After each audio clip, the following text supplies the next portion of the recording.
Hello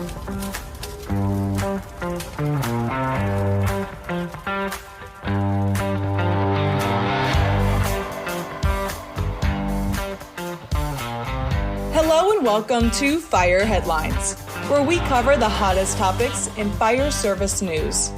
I'm your host, Samantha Didion, and today I am joined by the panel, Chief Bob Horton and Chief Jeff Buchanan. Our topic today is charging for non-emergency services.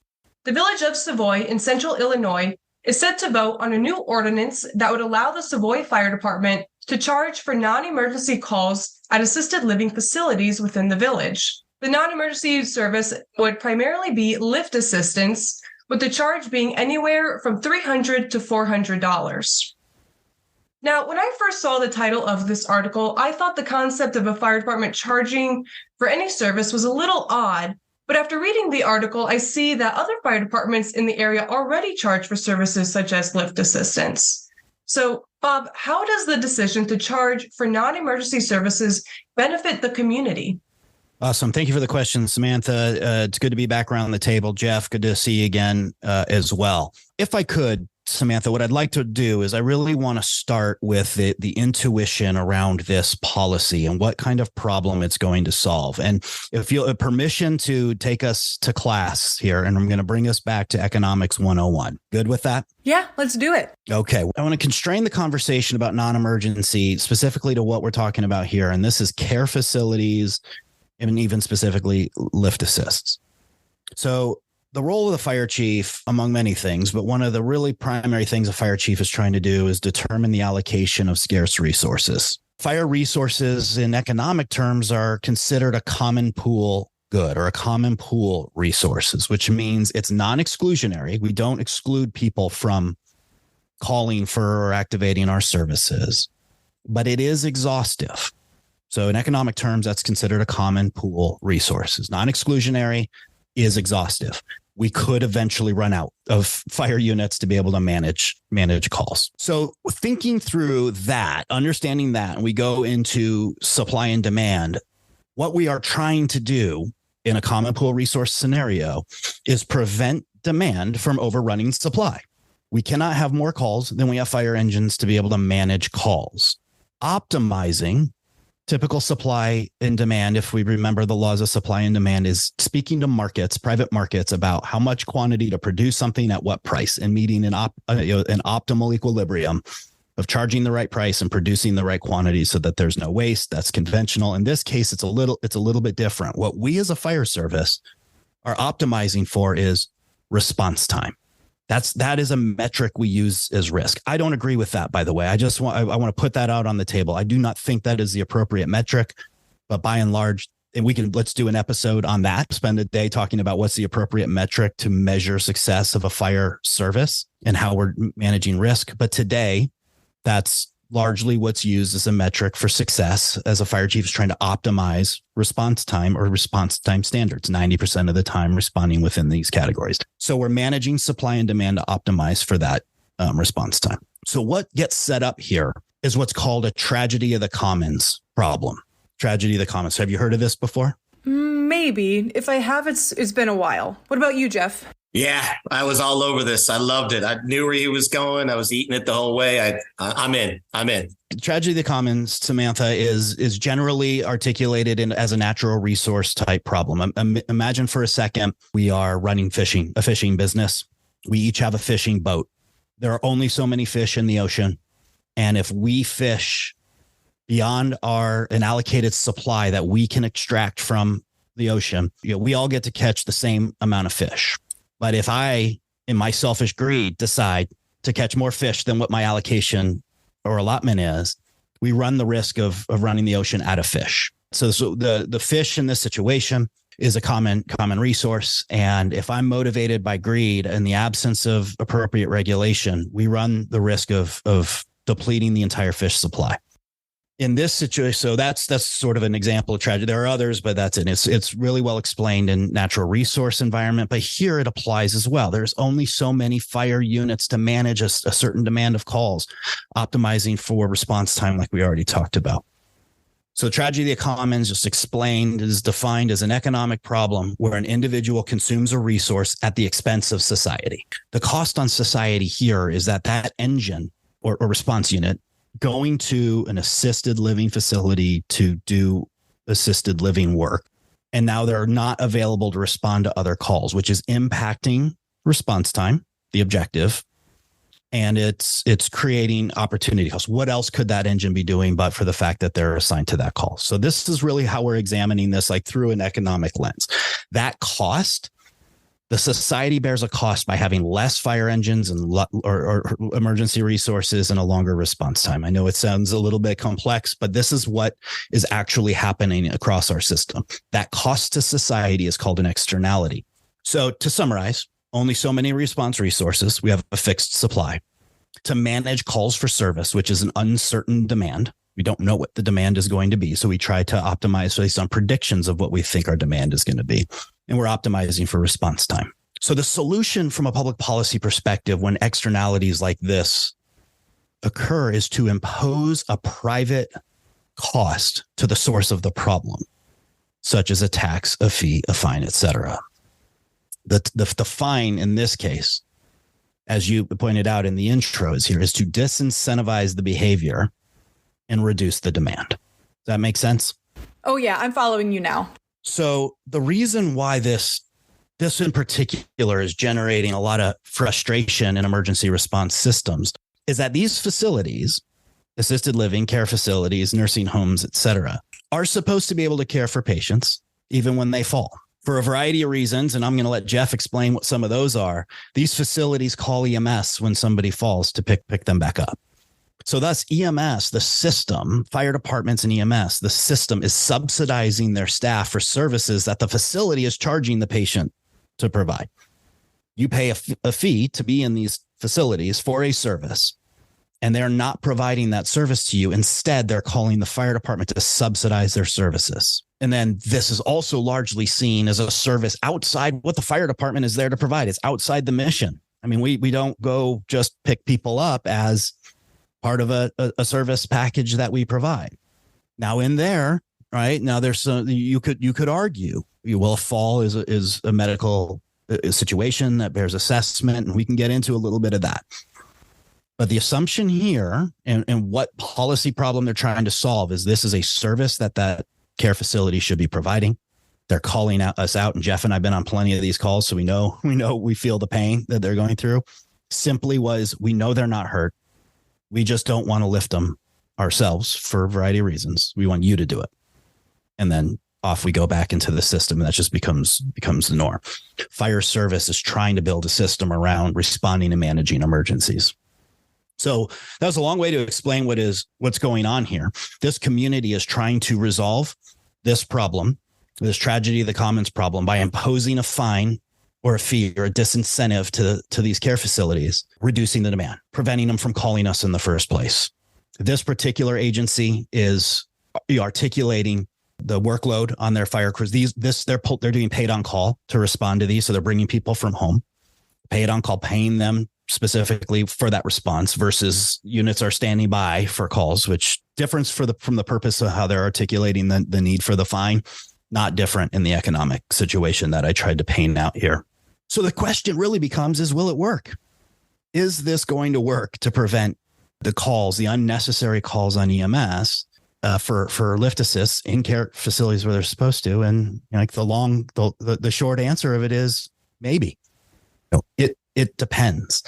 And it's really yet to be seen. We've seen some areas of the country who have imposed this. In some cases, it's been effective. In others, it isn't. It depends on how much of the fine, what it looks like. But I'll pause there and let Jeff jump in a little bit on this conversation. But I really wanted to try to paint a picture for what is actually happening in a system and what is it that we're trying to solve for? Because I think that's important on how we look at non-emergent services or calls that we as a fire service are trying to manage when demand is starting to exceed supply, because that is a cost benefit problem most of our communities are facing. They cannot continue to run the increasing percentage of calls. So how do we deal with that? Imposing private costs on these externalities is a way to do that. Jeff? BLB, first of all, I love where your head's at, man. This is an economics issue. I love Tragedy of the Commons. I'm going to just springboard off of it. My big bro gave me this quote several years ago, and my gosh, it just fits right here. It's Adam Smith. He's the father of economics. And what did he say?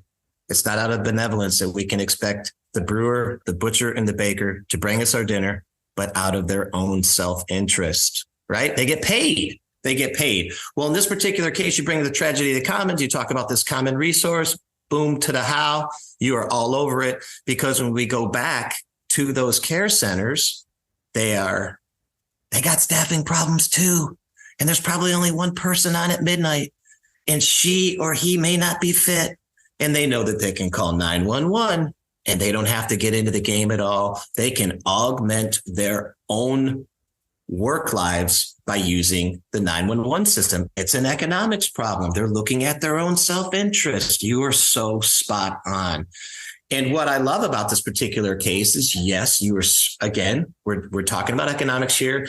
It is a de-incentivizing program. It is, I'll reframe it slightly different and say it's a deterrent. If they're getting fined, well, now their jobs are on the line, right? They have to change their behavior based on this new piece of information. That particular care center is now getting fined. The management is getting upset. What are you doing? So there's a deterrent there. And I think that's important. What I also like about this particular plan is it helps to effectively allocate limited resources. We talked about that. Well, here's another one that I like about the results of implementing this. It's going to make the crews happy. They're going to be stoked because they know that, yes, it benefits the system. They know that it's important to impose a penalty on people that are abusing this limited resources, this common pool resource, as you noted. And they now get a better sense of what leadership is doing. They understand the problem. They understand the taxing of the resource, and they're trying to change it through policy, which I like. And then finally, it's an incentive for the department and or the employee. I think in this particular case, they were paid on call. So you have to augment with some revenue opportunities. So I love and applaud this move, because it is happening across the country. And this doesn't make these care centers that we're talking about nefarious, right? These employees, they're taking advantage, and they're taking advantage of what the system seems to give them, really not knowing what the cascading amount of consequences are. And I want to stop short. I don't want to sound like I'm defending. I'm just trying to say that they're not necessarily having malintentions for what they're doing, but they're selfish. They're economic. They are for their best interest and not for the community. And when you're talking about a limited community resource, a la emergency response vehicles, we have to make effective policy decisions. So I love this. I love this policy decision. And I love how you made this about economics, because that is spot on. That is a bullseye. This is about human behavior and why they're making these decisions. Right. And in the article, it says the fire department has responded to well over 100 of these calls this year, and they're hoping to see this number drop in 2024. But I want to ask you, Bob, are there any exceptions or financial assistance options for, individuals who may not be able to afford these charges? Yeah, I think that's a really good question, Samantha, because there are unintended consequences to what it is that they're trying to do. Like, there's no question the problem that it is that they're trying to solve.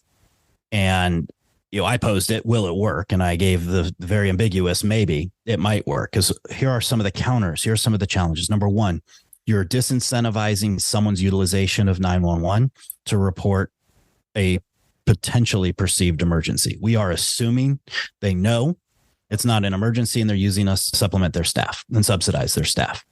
We've experienced that, and we know after the fact that was the case. That was what our experience was. But it is hard to suss out on the front end that person's fall wasn't caused by, it wasn't a syncopal episode due to dizziness or loss of consciousness, that when they fell, they didn't injure themselves. An argument can be made that there's a responsibility to assess that patient.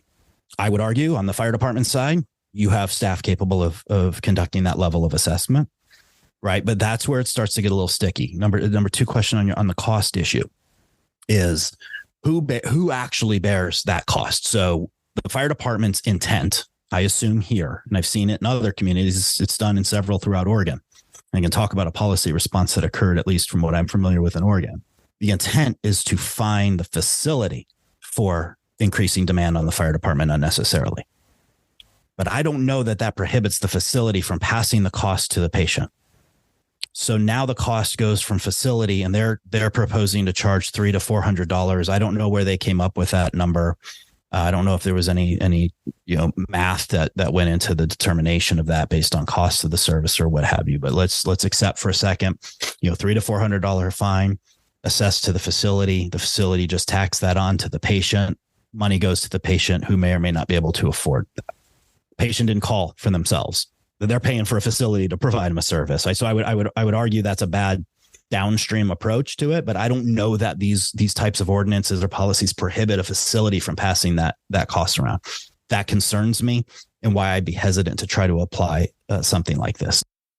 So the amount you charge is it's no hard and fast science. I mean, it's economics. There's going to be math. There's going to be a level that's a deterrent. And there's going to be a level that it actually may encourage the behavior, because the fine isn't really that big a deal. I'll just go ahead and pay it. So I think that's complicated. The outside, I know of no agencies that have attempted, no public facing agencies that I can think of right now, I should say, that had charged something like this to someone like in their home, a private residence. Somebody falls, they call for help, lift assist. I've fallen and I can't get up, and you put them back in bed. I don't know of any that are imposing a fine similar to that on someone like that who's living in their residence. So I don't know what would be the reaction in terms of providing exemptions for people who can't afford, like in that environment. The intent of this particular policy solution is specifically targeted at facilities who arguably have the means to pay. Yeah, I want to acknowledge, Bob, you're spot on. Maybe this world of ambiguity that we live in, and putting this policy out there, there's certainly an amount of potential consequences that could result. What I like about it, it's a starting place. You're right. The amount of it could just become a cost of doing business. I mean, you see it in sports. You see it in other areas of private industry where there are fines, and people accept the fine as a cost and they move on. It doesn't actually change their behavior.